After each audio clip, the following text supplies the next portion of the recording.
Welcome back to a very, very special edition of the Night Report podcast. I'm your co-host, Mike Broadbent. Joining me once again, co-host Richie Schneiderite, Craig Epstein.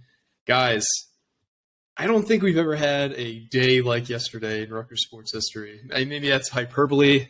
I'm just riding this high right now. We got two commitments. We had a huge win in basketball. Biggest commitment in basketball program history in all likelihood. And I know people have kind of compared him to another Bailey who we can kind of get into from Rutgers past. But let's just start right there. Class of 2024, 5-star, number 5 overall, Arius Ace Bailey has committed to Rutgers. He is a high school teammate of 2023 commit Jamichael Davis, who's a guard. This kid is NBA ready, I would say. He is just an offensive and defensive force. Richie, tell us how this came together and what Rutgers is getting in Ace Bailey. I guess I got to start the pod with holy shit. Wow. What a get. That was my reaction when I was sitting there watching the Giants game, and I'm like, just my buddy's a UNC fan. Go on. So let's all talk through that, because I think that was – so the person who broke the news is Jordan Schultz of The Score. I see it on Twitter. It's been up for 10 minutes. Go to the board. It's not on there. I text you guys about it. And Richie, you tell me your reaction, and then Craig, you tell yours, because Craig's got a good story about this too. Well, I saw your I what do you call it? I was looking at your text, and like as I'm looking at your text, like my buddy like is a big UNC fan, and we always bag on each other. We go back and forth. And he just looks at me and goes, "Yo, did Rutgers just get a top 5 kid?" And I'm like, "Who? Like, did they just get a Harper?" And he's like, "No, it's Arius Bailey." I'm like, "They got fucking Ace. Holy shit!" Like, down in my text, I'm like, "Oh my god, the group chat just blew up. What's going on? Like, what do I do? Like, what do I do with my hands?" Like, absolutely like insane. And I'm just sitting there like watching the Giants game, and I'm like, "What just happened?" Like, they're all like, "Dude, you're not paying attention. Like, did you not just see that big play that Saquon just did?" And I'm like, "What?" Like, no, dude, fuck that. Like, we'll figure that out later. I got to do something. But yeah, absolutely insane. I think Craig's story probably tops mine though. Yeah, I mean, so I was out covering the Rutgers Ohio State game, which I mean, we'll get into that, but I mean, just what an incredible game, what an incredible atmosphere. Might have probably played a little bit of a role in Ace committing here, but I mean, just after the game, you know, we're in there doing the post-game press conference stuff, to talk to the players. I have my phone. I think I had my phone in airplane mode, so I couldn't see your text messages at the second you sent them. But then when I turned it off airplane mode, I think I saw Mike like OMG, holy shit, you know, that type of thing. I'm like, what happened? And I look and I see, did you guys put in the tweet? Jordan Schultz reports that Ace Bailey's coming to Rutgers, and I just turn around and go to Jerry and Brian. I'm like, Ace Bailey just committed to Rutgers, and their eyes light up, and they're like, what? And everybody in the room is just like, they're just like, what? It's like it's so like sudden, so out of the blue, because like you said, Jordan was the guy who had it. Like none of us knew it was coming, so it's just like Rutgers just came off this humongous win, and then it's just like like you said, holy shit! Like they just got a 5-star kid on top of that. It's like, did we just die? Like oh my god, this is like Rutgers heaven. I'm gonna say, if you're playing the game that someone brought up on the boards where you're drinking every time we curse, just stop. It's gonna be bad. Yeah, you're gonna be passed out. Yeah, hopefully you're not driving while you're playing that game.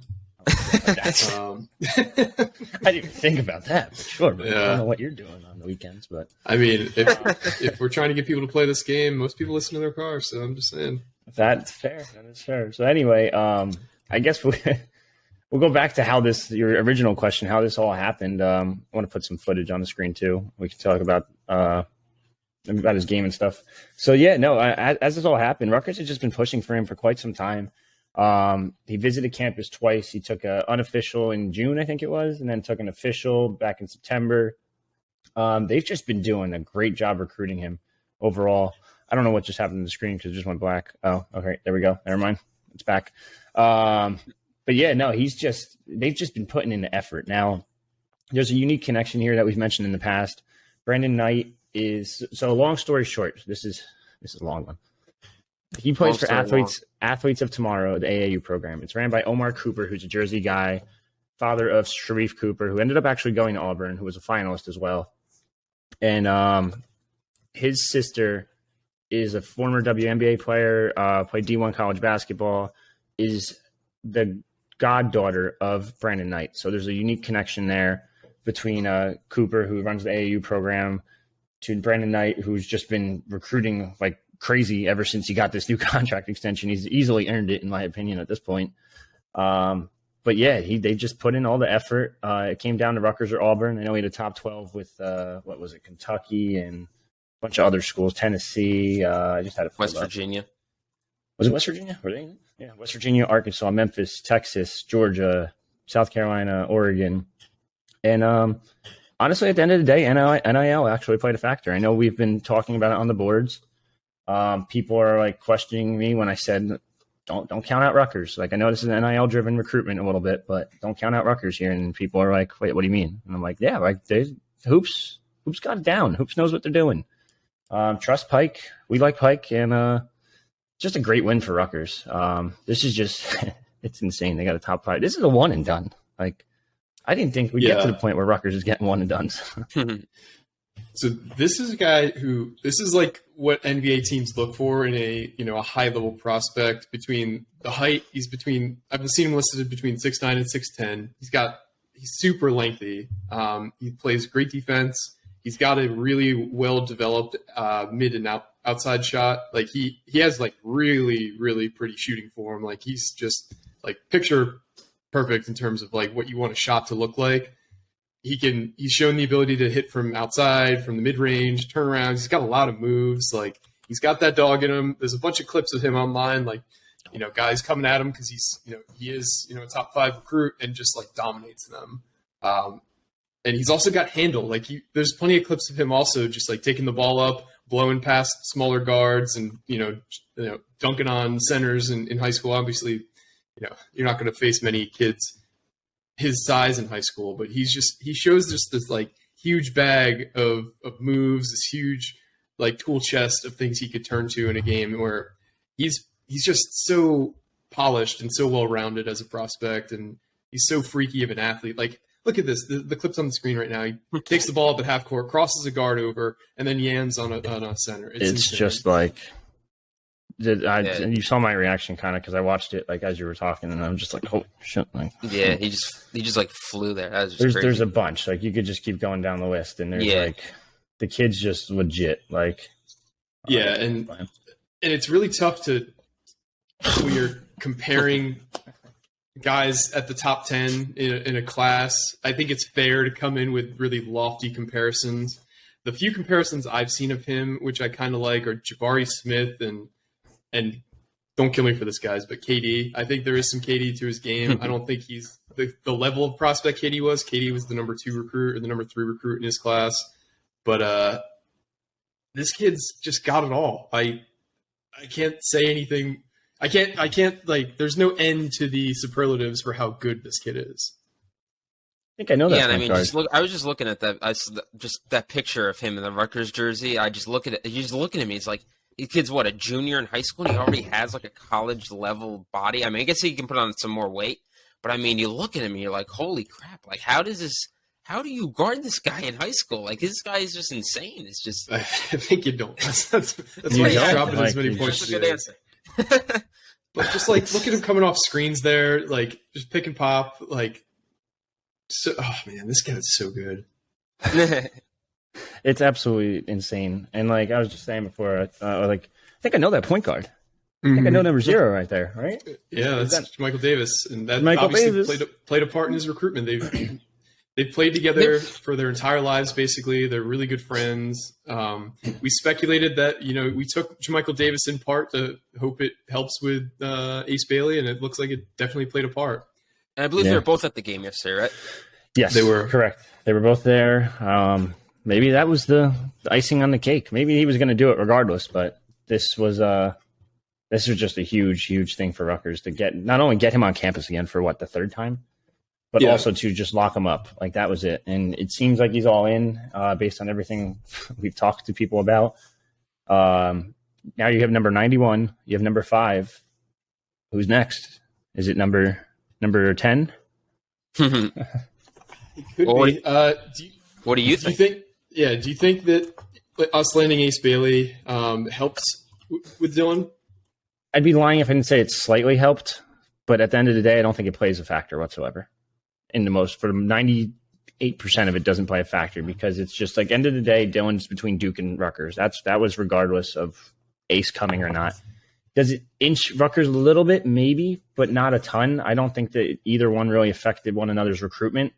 Now, that being said, Craig brought it up off the pod. They are lining up a bunch of shooters, and that's kind of what you need when you have Dylan Harper, who's probably going to drive to the rim a lot. So you have Gavin Griffiths, who's arguably the top shooter in the country in his class. You'll have Ace, who can kind of do it all. He can shoot from the outside. He can shoot from the mid-range. He could fucking dunk. He could do this. He could do that. Like, he could do anything. Jermichael Davis is a good shooter, but he's more of a ball distributor and a defender, so that kind of helps in that role. And it's interesting because, like, and Doquan Warren's a really good point guard too. So I don't know if it really plays an effect. I still think it's going to be tough for Harper. And we kind of alluded to this too. Where there's smoke, there's fire. So there was some smoke about Duke and Dylan. There was some smoke about Ace and Rutgers, which started, a month ago about? Maybe a little more? Yeah. Yep. When Russ Wood made that post on our boards. So it's not crazy, but I don't think it plays a role. I think they're still going to obviously pursue the heck out of Dylan. They would love to add Dylan.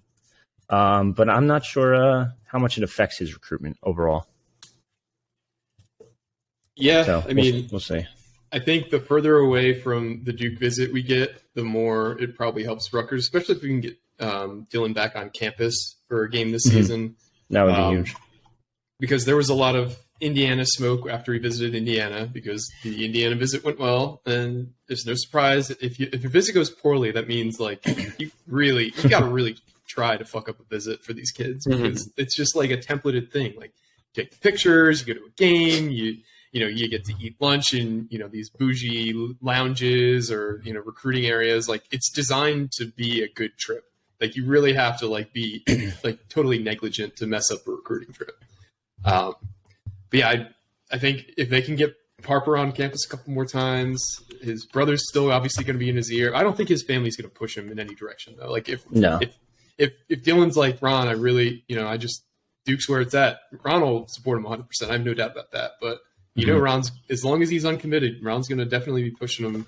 At least egging him on about Rutgers. 100%.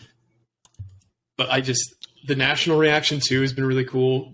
Like so many people are like blown away. Like this is honestly, and this is going to sound ridiculous, but this is more of like Rutgers is on the scene more than the tournament appearances because, once you can consistently land guys like this, it's hard not to make the tournament, if that makes sense. Like this is more of a sign that Rutgers has made it than made the tournament a couple times with like a senior laden squad or because a lot of the guys who played last year, like Gio was a fifth year guy. He shouldn't have gotten an extra year. If it wasn't for COVID, he wouldn't have. Like Ron came back for an extra year. We had like a really veteran team. We still have a veteran team this year, but landing these like one and done level kids, it's not easy. There's only 14 to 20 of them every year that are like truly one and done. So yeah, to me, things like this, it's like now it's like right now, like I'll be honest, right now for me, looking at this Rutgers team, I kind of watch them play. They have a phenomenal defense, but kind of lack a little bit on offense. So if you told me right now, I kind of think the ceiling right now is kind of maybe a second weekend team. Like I could see him getting to the Sweet 16, but like not. I don't know if I don't know if I can see this team going on a run. But getting a kid like this to me moves that bar or moves that ceiling up to where it's like the second weekend is kind of now becomes kind of the floor where it's like if you get 5-star kids like this, like to me it's like that. Then you're starting to go into like a motion. Yeah, it's just like now it's like we keep saying like the ceiling is the roof. Like things just keep going up and up and up, and it's like this team could, it's not to me it's not impossible. It's not crazy to think one day this team could make that type of a run, and it would just be so awesome just to see this program and this fan base get something like that. It's just if they land wild. Ace and Dylan.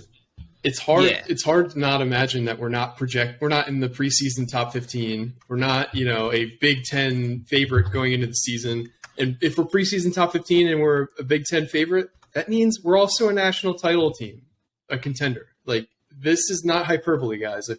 If Ace Bailey alone makes us that. If we land both those guys, man, Yeah. holy crap. And I alluded to it on the boards. We're going to talk about it. It's not out yet. It'll be out tomorrow. But I'm going to break the rule here and say what the ranking is for the 2023 class already. They're getting another 5-star. Griffiths is a 5-star. He's number 20 in the fucking country. You're getting the best shooter in the 2023 class. Then you're getting Ace Bailey in the 2024 class. And Delquan Warren, number 90. Mm-hmm. You're getting Bane Dangu, number 140 now. Mm-hmm. What the fuck is happening? And you might, and like, I don't know if they're, like, obviously we don't know if they're going to, but they're in contention to win the Big Ten this year. Yes. Oh, I did want to bring that up because there's a quote I was just reading. This is from Randolph Childress, who was a multi-year vet in the pros and NBA and blah, blah, blah. We played for Wake Forest. He's on the field of 68 pod. Rutgers is the Virginia of the Big Ten. If you try to force the pace and get them out of their system, it's going to end up hurting you. Rutgers is for real. They're legit. This year's team is going to make a fucking run. Like, I'm hesitant. Like what would you define a run? I'm just hesitant. 3 games. Yeah. If we get to MSG, honestly, if we get to MSG, anything is possible because that crowd is going to be 90% Rutgers unless we're in the same bracket as UConn or something like that. That's going to be just a fucking madhouse. That's going to be 13,000 Rutgers fans with 3,000 other fans. I think anything can happen in that because anybody who's been to MSG and had seen one of those moments, like magic takes over in that building. Like we've seen it in the Big Ten tournament. We've seen it with the NIT run Rutgers had in the early 2000s. Like I really think that if we get to MSG, we can beat anybody. Yeah, if you get there, yeah. But it's like everything. It comes down to matchups. I got to see, we got to see who Rutgers is faced up against and everything because it's just, the defense is as good as anyone in the country. But I don't know. I'm just a little hesitant to say that they're going to go on a run like that just because the offense at times, hits. I mean, they shot 30. We'll get into it. But they shot 34% yesterday. Like I just don't think you're going to go on a run shooting like that in the tournament. You're at some point. You're going to run into a team like just having a good shooting day, and it's just going to come down whether or not Rutgers can match it. And outside of really Cam Spencer, it's just like there's not really like that knockdown shooter. But then that leads us back to the Moat Mag. Yeah, maybe you never know. I mean, it's still a ton of season left. So just because I'm saying this now doesn't mean we'll come back in a month or something and be like, oh wow, what a stupid idiot I was. But it's just like. But then all roads lead back to Gavin Griffiths, Ace Bailey. Maybe Dylan Harper. I mean, that right there, that like we said, that could be a team that could potentially contend for a national title. It's just crazy to say, crazy to think about.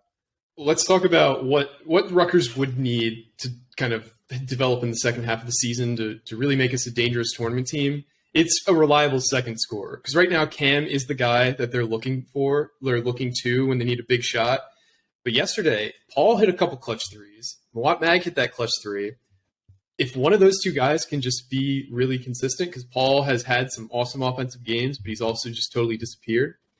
Like, if we get that second scorer, that's what we'll need to really move on, because shooting is what wins in the tournament. Like, defense is great, but elite guard play is what typically is what moves on in the tournament.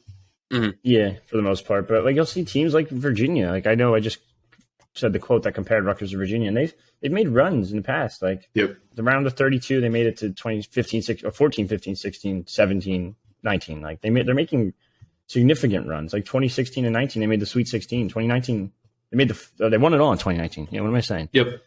So sometimes, I don't want to say it happens a lot, but sometimes those defensive laden teams will make a good run. Yep. So it's not unheard of, I should say. It's possible. Yeah, so let's talk about the game. Obviously, we'll talk more about the Ace Bailey thing over the next coming pods because I'm sure more news will come out and we'll just have more to say about it. Obviously, Rutgers won yesterday 68-64, getting exercising their Ohio State demons, getting revenge for that screw job in Columbus a couple weeks ago. The game went to overtime. It was the same. It honestly played out the same way the first Ohio State game played out over the final 8 minutes. It was a slugfest. it seemed like anytime we got a shot, Ohio State got a shot. Eventually led to overtime, and Ohio State ran out of steam. But what did you guys see in yesterday's game? Craig, you were obviously there. What was the crowd like? Would you say it was the best crowd of the season? Yeah. I was thinking that yesterday. Where I was like, I knew coming in, I knew going there. Like once I got to the parking lot, I was like parked all the way out at the end. I could tell already, like, this place is going to be packed. It's going to be crazy. It's just, you just knew going in. And then I got inside, and you could see the place was jammed already. The student section was all sold out. So I was like, yeah, this place is going to be amped. And to me, this was... Was it sold out, though? Didn't someone use, like, half the section? Oh, well.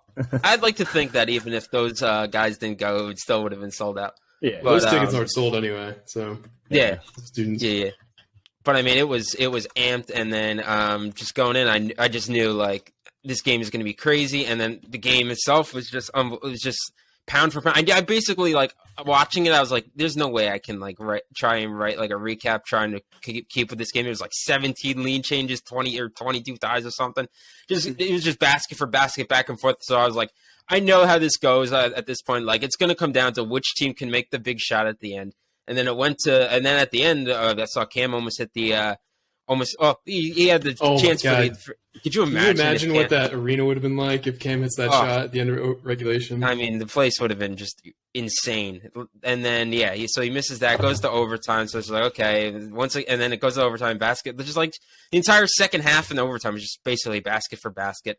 And then it just came down to the Mawat Mag 3. And once he hit the 3, I was like, okay, there we go. And then I just started writing. Yep. And then it was just like, and that was pretty much all she wrote. And credit to Mag. It's always cool because as we've seen over the years, we've seen so many, we've seen Geo moments, Ron moments, and now kind of Mawat Mag has his moment where he hits the big 3 and the place just erupts. It's just so cool how the place gets so quiet when the ball's like in the air. And then once it obviously it goes to the net, the place just erupts like nothing, like really nothing you could ever really see outside of really the Jersey Mike's the Rack is just really its own like beast. And it's like, and then going back to Ace Bailey, it's like you're a kid like Ace Bailey and you're sitting there, you're watching, and like you said, I'm sure NAL had a big role to play, but it's like you're sitting there and you're like, man, it's just like such a cool environment. There's nothing like it.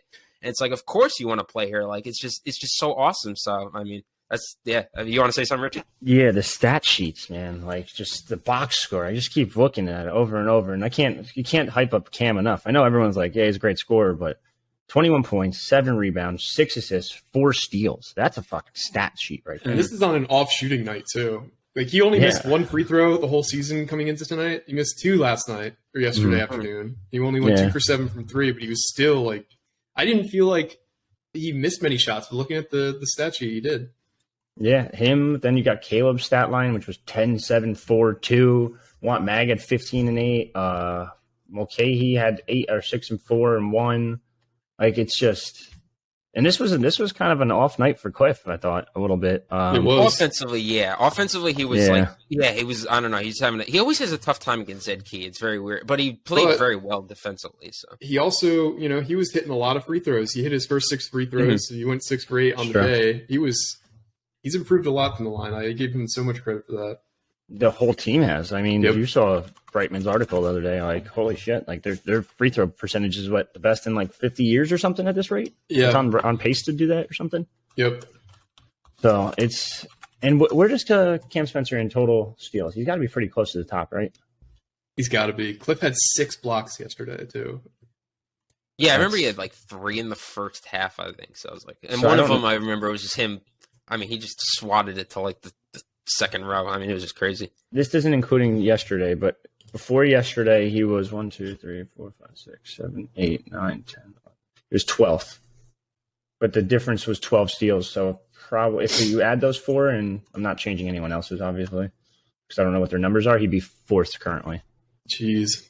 Yeah, in total steals, that's just extremely impressive. I mean, I was just thinking too. I mean, obviously, Zach AD is like a contender for like national player of the year, but could you make the case, or am I crazy that you could you make the case that Cam Spencer might be so far the MVP of the Big Ten? And I say MVP in that valuable. I can't stress that word enough. Valuable when you look at what they mean for their team. Zach Edey's still more important. Edey. You Yeah, take, Edey you means take Edey out of the team. That's all. Like it's basically Edey and a bunch of freshmen playing. yeah. No, it's unfortunately it's still Edey. So Now, is Cam number 2? Cam would be on first team Big Ten right now if the season ended. Yeah. So he's Big Ten, obviously one of the. I mean, first. Yeah, who? I think it's first or second team. I can't. I think he's probably first team right now. Yeah, I was now gonna say, I was thinking. No, go on. Two other guards that have played better than him in the Big Ten this year. I can't. Yeah, that's true. I'm thinking like if I know they don't have this award, but I was thinking about it the other day. If they did have like a newcomer of the year award for the Big Ten, it's Cam, like 100%. Hear me out, Big Ten. How about transfer of the year? Is that a thing? I don't know, but I feel like it should be. No, I looked this up the other day. Who was it? There's another kid in the Big Ten they said was better. Fuck, who was it? There was a big transfer. But Cam's probably top 5 transfer in the country, I would assume. So they had someone else. Who the hell was it? It was shit. I don't know. Terrence. No, not Terrence. Although Terrence Shannon is having a very good year. He had the Illinois transfer. He's from Texas Tech. Went to Illinois, and he's averaging like 18, 6, and 3. It's pretty good. You want to talk newcomers of the year, though? Bryce Sensabaugh is a fucking problem. That dude is so good. He was just hitting shots, whenever he wanted to, in clutch moments. That kid's a one and done. I'm glad he won't be in the Big Ten next year, but he killed us, man. He got shots at will, especially down the stretch.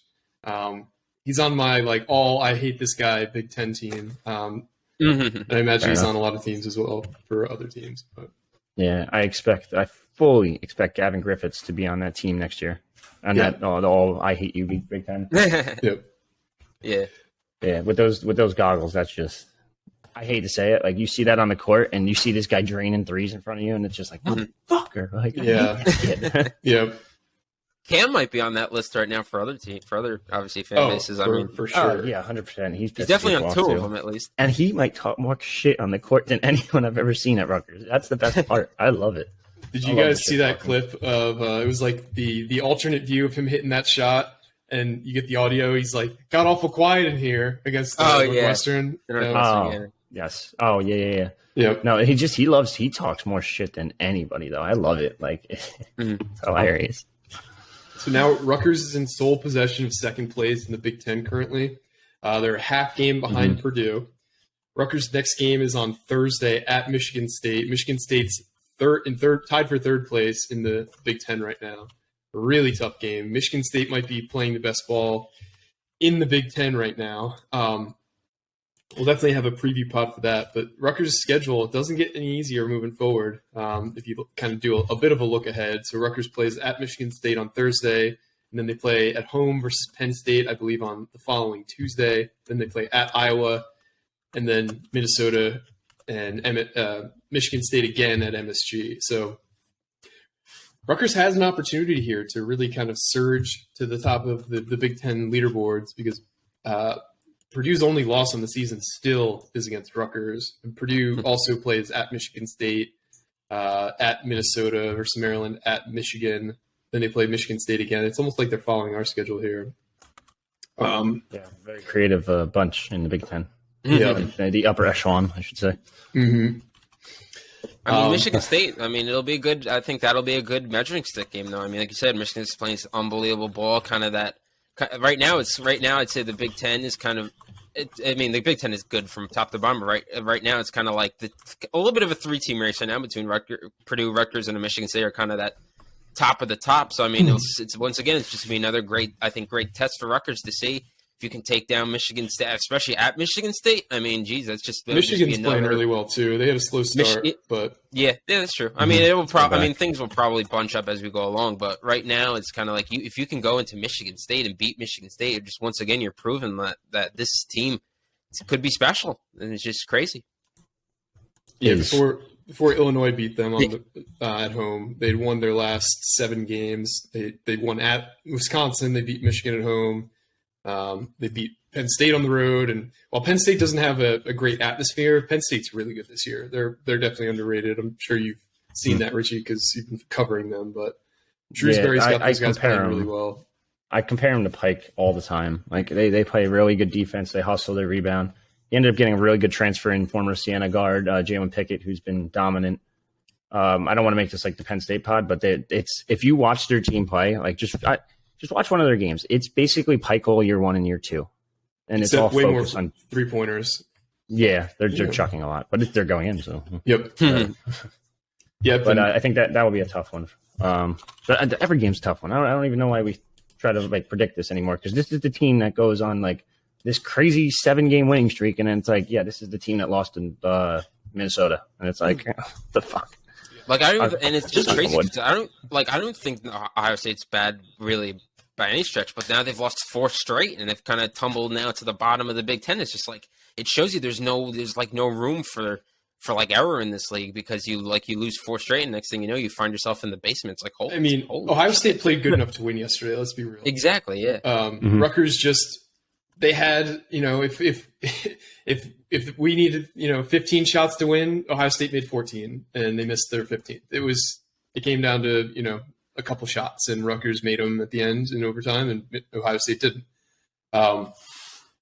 In terms of the metrics for Rutgers is now currently 16th in the net, 14th in KenPom, 11th by ESPN's Basketball Power Index, 10th in Bart Torvik rankings. They're now 3-2 in Quad 1, 2-2 in Quad 2, 2-1 in Quad 3, and 6-0 in Quad 4. If you're looking at like the bracketologist outlook on this is a team that's currently sitting on the 4-5 line for seeding, which would be huge because that starts to get into like preferential seeding or placement in the tournament. So, there's a sub-regional in Albany, which would be great for Rutgers fans because that's the only site that's like within, I want to say, I think 100 miles of campus. Greensboro's one, Columbus is one as well. But, yeah. But then the East Regional is at MSG. We keep talking about this, but get Rutgers to MSG in the second weekend, anything could happen. Because that'll just Rutgers, be a Scarlet just takeover. imagine Rutgers, UConn. Well, we don't want UConn because UConn would bring a ton of fans. Yeah, we want it to be like anybody else. From a crowd perspective. You don't want to play them either. They're pretty. No, I know. I mean, they're struggling recently. They lost to St. John's yesterday, but their teams, holy shit! Like they have 2 big men. Just from an atmosphere perspective, that would just be. It'd be crazy. Cool. It'd be very cool. Yeah. Yeah. I don't know what else we can say on hoops. We did a good hype job there. There's not much more to say. It's all positive. St. Pike put a statue up, lifetime contract. I don't think he's going anywhere, but I think it'll be interesting to see what happens with his contract in the next year or 2, even though he just got a new deal. Give him the Izzo contract. As long as you want to be here, you get an extra year every year. That's how it works. Like we just redo it every January 1st. Like Pike, you still want to be here? Yeah. Okay. Re-up. Done. Here you go. Here's your money. It's like there's Bobby Bonilla Day. It'll be Steve Peichel Day. You just every day on every January 1st, just add another year. At this point, like I'm telling you, build the guy a statue. Do this, do that. Name it I don't even care. If someone get a GoFundMe, take down Jersey Mike's. It's Steve Peichel's arena. Well, I was going to say maybe they named the court a little too early after CVIV. Maybe they can rename it after. I don't know. Maybe they'll Steve rename Peichel it court. Yeah. I mean, it'd be crazy not to. You got to do something for this guy. I don't care what you do. Give him a banner already. I just put his name up there. Yeah. Love Pike. He's probably my favorite coach in Rutgers history. And this is as a fan who's only been a fan for about 20 years compared to some of the other old heads. But man, I can't, like you said, Rich, you can't say enough good things about the basketball team right now. Yeah. But let's kind of pivot. There's some football recruiting news as well. So there was there's a football team. Yeah, there was a football team apparently. So there was a big junior day yesterday. I guess we could talk about the top kids that were there, what they thought, and then get into the commitment. But what are you hearing about how the junior day went yesterday, Rich? So Alex is going to have an article up very shortly. By the time you're listening to this, it's probably already up. We've been talking to kids nonstop for the past 24 hours, I guess, at this point. I'm probably exaggerating a little bit, but everyone said it's loved the visit. They thought it was great. Ton of big names came. Zahir Mathis was the top 6 kid in what is that, 2025 class. So he's one that came. There was trying to think, Colin Cubberley, Cooper Ackerman. There's just a ton of good news. Everyone was just had a good time. They got to see the hoops environment, which always helps to show the potential of what Rutgers could be like on the gridiron also. Kevin Haywood, 4-star. Kenny Jones committed already. Gabe Winowich just committed, who we're probably talking about in a second. Jabri Coleman, 2025. There's just I could keep going on name after name. They hosted a Pitt commit who actually had a really good time, I'm told. And just here, Whittington, he's a 4-star also. Rutgers is just off to a good start in recruiting right now. It seems like they're getting a little juice flowing. Now you just got to ride that momentum, and that's the biggest thing with recruiting is you just keep riding the momentum, especially with football recruits, just because once you get one, it's like a domino effect for the most part because there's 25, 26, 27 spots sometimes. You get one, and it's like 1, 2, 3, 4, 5, and it's like, okay, that makes sense. It's like last year, I think, with the portal, or the year before, whatever it was. I remember we did like 3 pods in one day. Yes, yep. It was just like transfer. It's like, okay, Jesus, like, relax. But yeah, no, everyone had a really good day, and like I said, they landed a commitment in a pretty good athlete out of Michigan. Yes, let's talk about him. So Chase Winowich, he goes to what's that? Gabe Winowich. What did I say? Chase. Jesus Christ. Okay, sorry Okay, about that. I wouldn't have corrected you, honestly. Gabriel Winowich, my bad. Committed to Rutgers. He is from Detroit Country Day School in Michigan. If that sounds familiar, that's also where former Rutgers commit and then Iowa quarterback Tyler Wiegers went. Well, he was a decommit and then he went to Iowa. So he is a 6'1", 220-pound athlete. He plays running back and DB, I believe, in high school. He is a thick kid when you watch him on tape. He's also just clearly – the speed jumps off the tape as well. I don't know his level of competition, but this looks like a really solid commitment for Rutgers. What are you hearing about Gabe Winowich, and what do you like about his game, Rich? So I'm going to pull up his where is it? You think he's speedy? I don't think he's that fast, to be honest. I mean, the few clips I've seen of him, like, he had a lot of breakaway runs. Yeah, it just looks like he's just like an old school running back that just loves to fucking contact. He loves to hit people. Like if he's a 2-sport athlete, he plays lacrosse as well. He's got like the tree trunk like legs that Saquon has, and is just constant muscle. Yeah, I wouldn't say he's super fast, but he has really good vision. It's just an old school type in between the tackles running back, it seems like, for the most part. Now, obviously, you saw right there, he did a kick return too. He's very versatile. I know they're not taking him as a running back per se. He's 100% an athlete, but he just sheds tackles. He's really low to the ground, it looks like. He just looks like a really good back. Like, I'm just trying to watch these plays I'm here and there. tempted to like do that ESPN music they play over like highlights list, like that. Yeah, he looks like a really good back though. I don't know who to compare him to, and I think he should be a running back 100%. I think he should be a running back 100%, but I don't know where else he could really play. But I was told he's an athlete. I know he's all-state running back and defensive end, but I don't think he's defensive end in the future.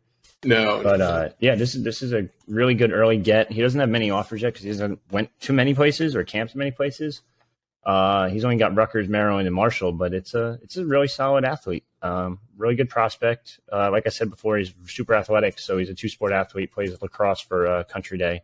I don't know how good he is at lacrosse, but yeah, I mean, I just think this is a really good early get. I know he's a high 3-star already. I think he's one of the top 10 kids in Michigan for his class too. So there's a good chance that he gets that 4-star ranking eventually, or a 4-star bump. Yeah, and it sounded like his brother went to Lawrenceville Prep as well, and he really liked the area, and that's kind of what sold Gabe on like visiting. And turns out Gabe also liked the area as well because he ended up committing. Do you think there's any other possible commits coming out of the visit weekend? Every time I look at the list, I don't think so. The only one I was really close that I thought would be close, and I'm really close to putting a future cast in with, would be Teddy Foster at Cardinal Mooney down in Florida. So Drew Lascari was the head coach at Mooney. They didn't really play. He didn't play for Lascari, but they are familiar with one another. Obviously, he still has connections to the school. So he came up for his second unofficial visit in 2 months, 3 months, whatever it is. He came late September. for a game day visit, and now he's back up again. Hasn't visited anywhere else, so it's always a concern when a Florida kid wants to commit and he hasn't visited anywhere else because we've seen it in the past. But he seems a little bit different. He seems like a very smart kid. He knows what he's doing in terms of decisions. I don't think he's going to be ready to make a decision just yet, but he's very, very close. And if Rutgers pushes, I think they could land him. So that would be the other one I keep a close eye on. Interesting.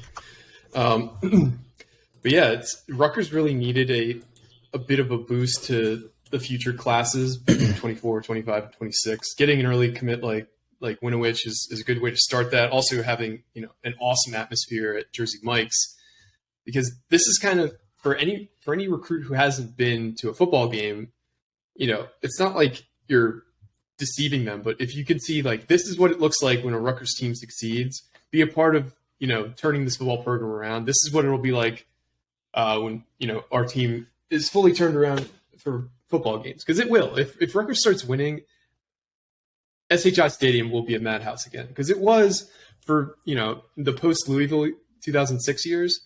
Every game was a sellout. Every game was a crazy environment. Rutgers was winning against top 10 teams.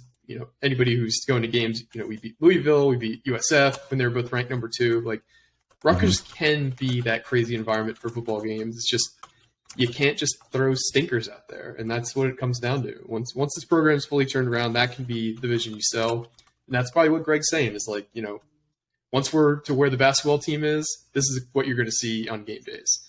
So even though it's not like the team he's selling, it's kind of what he can sell for what can be at Rutgers. Yeah, and the basketball team just shows, like, obviously NIL's changed everything, we know that, but also, but winning basically cures basically all. I mean, if you can start winning, you see it. It starts the ball rolling, and next thing you know, all of a sudden you kind of build up some, I guess, NIL cash, like a cachet, I guess. So all of a sudden, then it just gets the ball rolling, and next thing you know, you're landing yourself an Ace Bailey. It's like it's just crazy, and it's just like, but you got to start. Just got to start with winning on Saturdays, or whenever you play the game, usually Saturdays.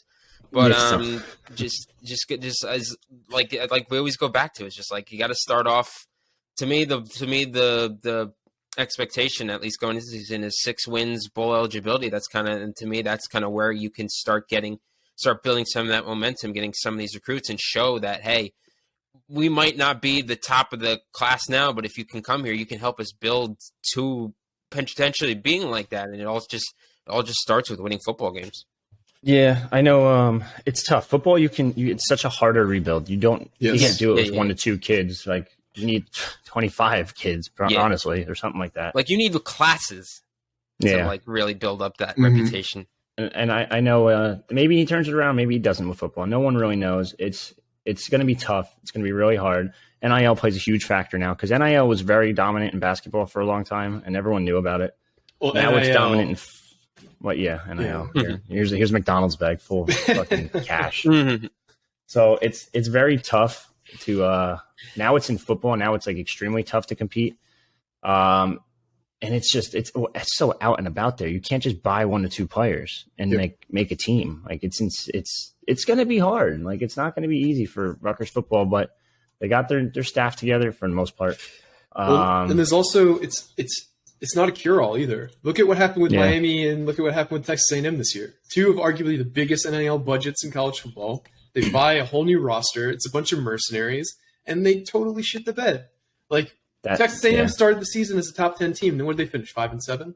Jimbo's on the hot seat, but Jimbo can't get fired because he's got that crazy contract.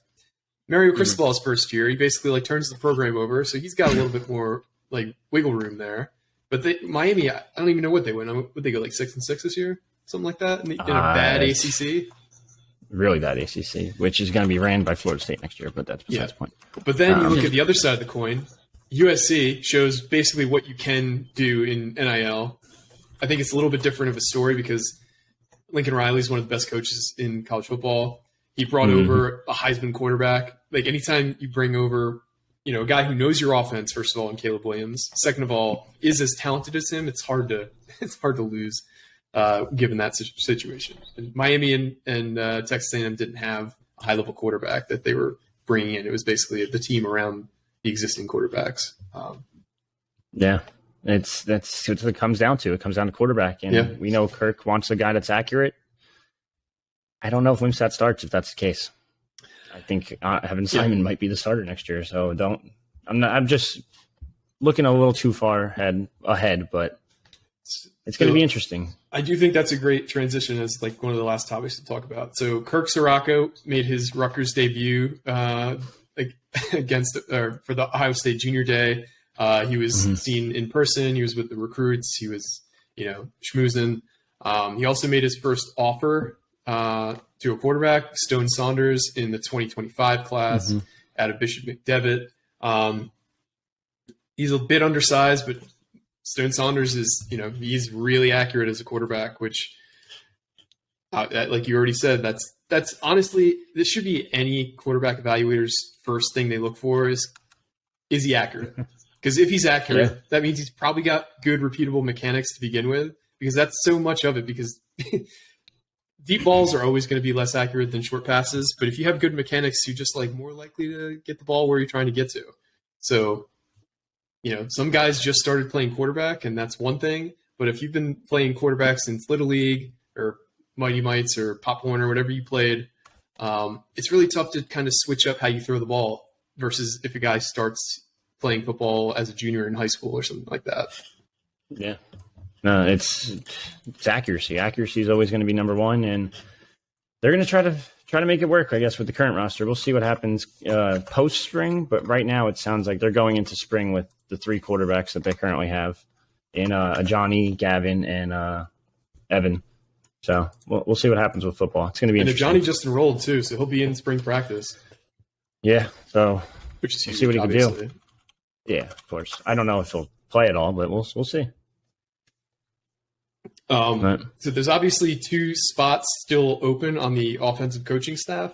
Have you heard anything regarding names for those roles or when those roles might be filled?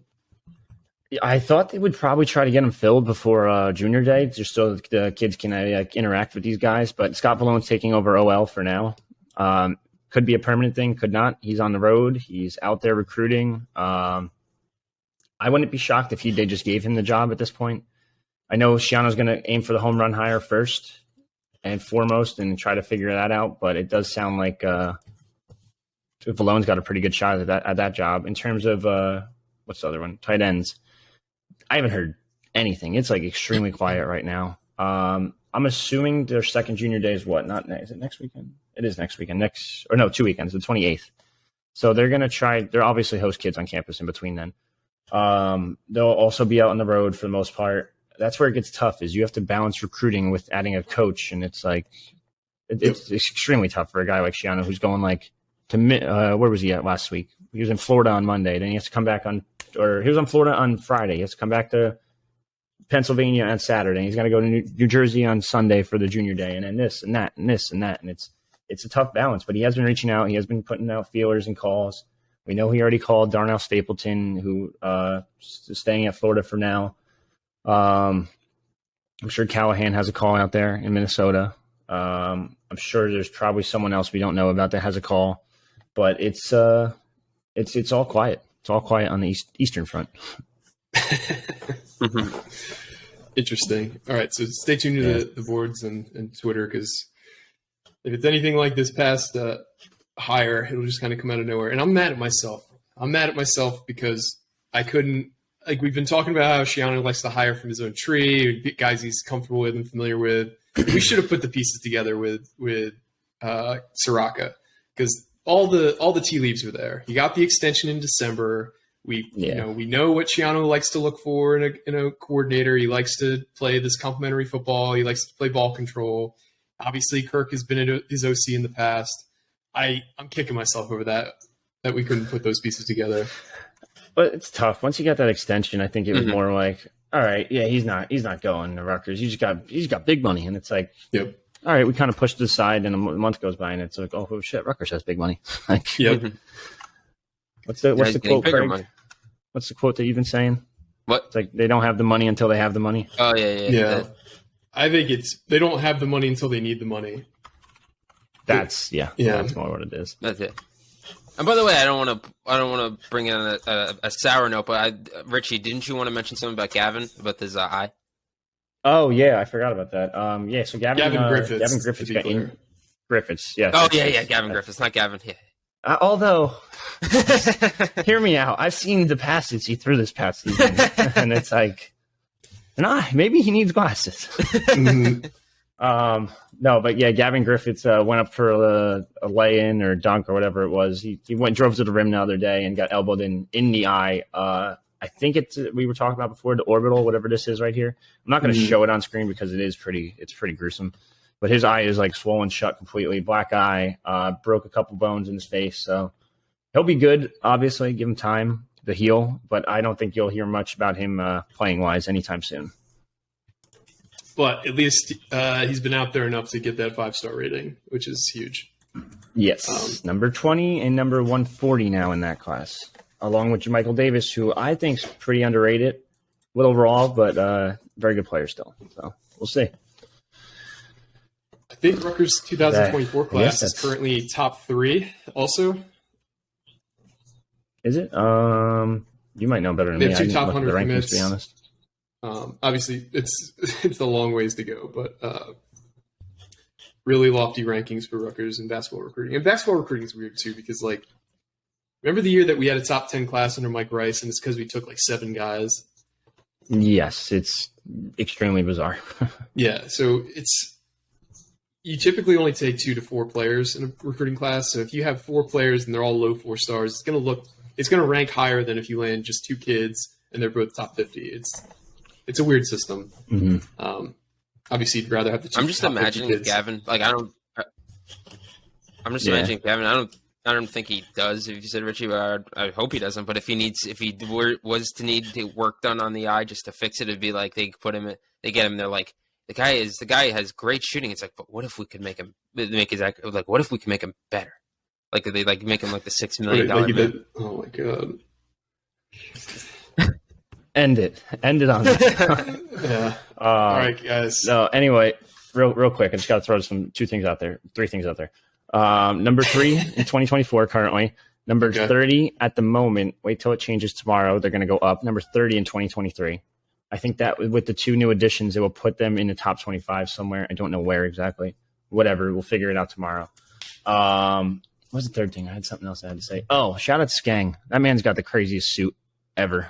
Like the sequin, all red suit. They're all talking about it on the boards. No offense to that guy who was yelling at him to be quiet during the game, but fuck that guy. And I know Skang listened, so I just had to give him. Yeah, I think what happened was the guy sitting next to him basically said he's going to punch him in the face if he spilled beer on him. Which I wasn't at the game. I wasn't sitting in that section. Which I could understand. So the guy that would be pretty mad, but I don't know. It looked like at one point in the game that Chris Carlin was yelling at him. I think that was taken a bit out of context. I think probably the whole event was resolved fairly quickly. But anyway, I think there's never a dull moment. There's never a dull moment at Jersey Mike's. I think there are 2 things I wanted to mention too, really quick. One is we have some really good content for this week for you guys. We have a couple guests who will be coming on the pod. I think you'll be really excited to hear from. I don't want to, in case they don't work out, I don't want to tease it too much, but if they both end up coming on, I think you guys are going to be really excited for those. And 2, we got my Eagles facing your G-Men next week in the wild card in the divisional round. So we got to make a bet here. We were talking about this a little bit off the air, but I think if the Eagles win, I get to pick out an Eagles shirt that you got to wear for the next pod. And if the Giants win, you could pick out a shirt that I got to buy and wear for the next pod. Oh, I'm going to get a good one, though. Within reason. I might even order it. Yes. I might even order it already. Something that's like, $25-$30, but yeah. And I'm over here just thirsty about Lamar liking a tweet potentially coming to the Jets. So yeah, it's like that. It's like that Family Guy meme where it's like everybody puts their hands in, and then Craig is the Jets fan with the wooden hand. We got playoffs to talk about. You better win next week, Mike. I cannot live through another Giants run. I can't do it. I sat through 2. I can't do 3. You guys better win next week. I think an Eagles run wouldn't make me happy either, but I guess better than the Giants. Will anything make a Jets fan happy though? Let's be real. No, You guys are absolutely just misery personified. not. Another Giants run would just. I think I'd vomit. It's nothing against the Giants. I think it's just a place of pure jealousy where it's just like I can't. Yeah, I'm honest. I'm an honest man. You know. It's not you, Richie. Richie, it's not you. It's me. Yeah, sure. Oh my god. Since we're on the topic, I just want to just say this real quick. CJ Stroud, you might be the stupidest motherfucker of all time if you go back to college. So he's got until today to announce, right? Yeah, but there's a ton of speculation he's going back. What are you doing? I mean, the NIL deal he would have to get to stay would be massive. But we need 13 mil to keep our roster together. You need 13 mil for your fucking quarterback, dummy. Also, Ryan Day, let's be honest. Is he going to stay? Is he even going to are they going to keep him at this point? They're pissed off. Can't lose to Michigan. So twice. I just saw something really cool. Brandon Knight, do you follow him on the video? Yep, so the video just came out of Ace Bailey committing in the locker room and everybody losing their shit. Really cool moment there. So check that out. I think it's on Twitter. We can retweet that. I will. Yeah. No offense to him. I'm putting it up too. Brandon Knight has 0 posts on Instagram, and it's just a story of Ace Bailey committing. Mm-hmm.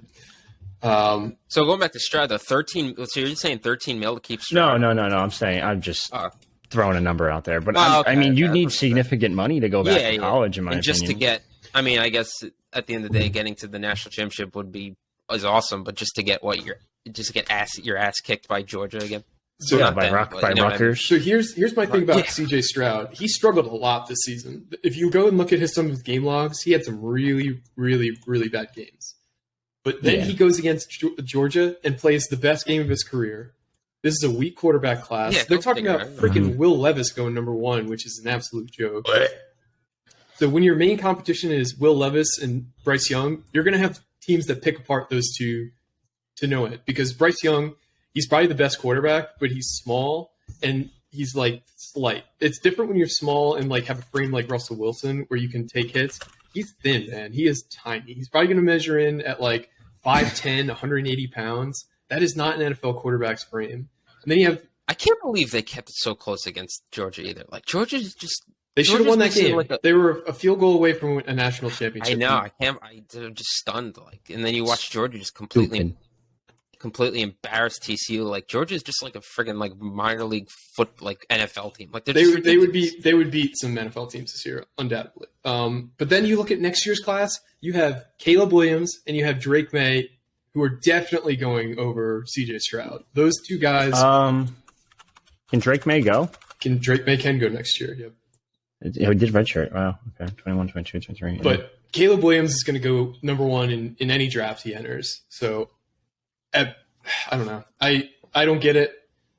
Maybe he doesn't want to play for Houston Texans. I get that. Ultimately, you got to position your if you look at what happened with Zach Wilson, right?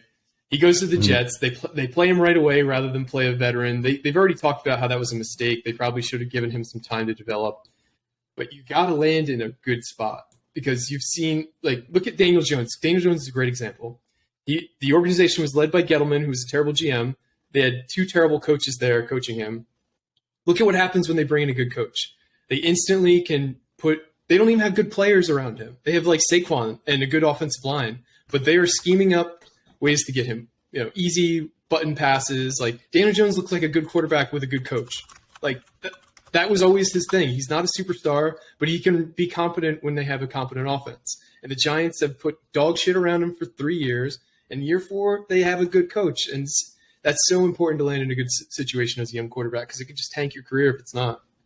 I don't even think Stroud would go first overall. I think Bryce Young would go over him. I think Stroud will. Once the combine hits, and like Mike said, they're going to measure him in, and they're going to be like, this motherfucker's 5'8". What the hell? No. I don't know. There was a picture of him standing next to Kyler Murray for one of the Heisman commercials. And he's shorter than Kyler Murray. And Kyler Murray came in at 5'9"3/4", something like that. So maybe it was the angle, or maybe it was the positioning on the screen, but he's not tall. It's concerning. Yeah, no, it's concerning. So I really think he goes number 1, unless Will Levis They're all going to be in awe at his combine. They're going to be like, "Oh my god, he throws the ball so accurate in t-shirts and shorts." That's the other thing. Every dipshit GM and coaching staff that missed on Josh Allen is going to see that in Will Levis, like the quarterback who's got all the tools, slightly inaccurate in college, numbers don't wow you. Yeah, they're going to be like, "Oh, this is the next guy," because honestly, Josh Allen was the outlier in that situation. If you take an inaccurate, big-armed quarterback, it's like there's way more Paxton Lynches than there are Josh Allens. I'll just put it that way. Yeah. Like there's way more Brock Osweilers, and they didn't have the mobility that Josh Allen had, so I'll put that caveat in there. But accuracy is so hard to fix. Yeah. So now that you did that little Giants hype thing, I want to know which T-shirt do you want? Well, that's not me. You got to pick it. I'm not gonna influence you. Yeah. All right. Even better. Oh, this is gonna be fun. Yeah. So that game, we'll close this here because we talked for a while. But so that opened as a Philly -7.5 favorite. It's already moved to -7, and anybody who knows betting, that's a key number. So for it to move off 7.5 that quickly, there's probably a lot of sharp money coming in on the Giants. But it'll be a good game. I don't see it as a blowout. I think it'll be close. I think it's the right number right now. I think it probably could move down to 6.5, which is also huge. But yeah, I think the Eagles win, but I don't think it's going to be easy by any means. Yeah, you can't. It's hard to beat the team 3 times, let alone twice. And it's ultimately going to come down to health. Like Jalen, if he's anywhere close to 100%, Lane Johnson was hurt. Chauncey Gardner-Johnson was hurt. So if we get a full team and they're healthy, I think we could win, but I think we will win, I should say. But who knows until they get on the field on Saturday. So Gonna be fun. All right, guys. Again, one of the most anticipated podcasts I think we've ever put out. I had so many people be like, "Where is it? Where is it? Where's the podcast?" And I wanted to record last night, but it wasn't going to work. I was pretty tuned up too. I was drinking all day. I was incoherent after that game. But for me and everybody else, it would have been an interesting maybe one pod. of these days, right? Maybe better if we didn't. But we really appreciate you guys tuning in, and we really appreciate that, it's become expected that, a podcast is to come out after big news, and it's cool that feedback loops really, and I'm just glad the podcast is doing well, ultimately. So for me and everybody else, this has been another edition of the Night Report podcast, signing off. All right.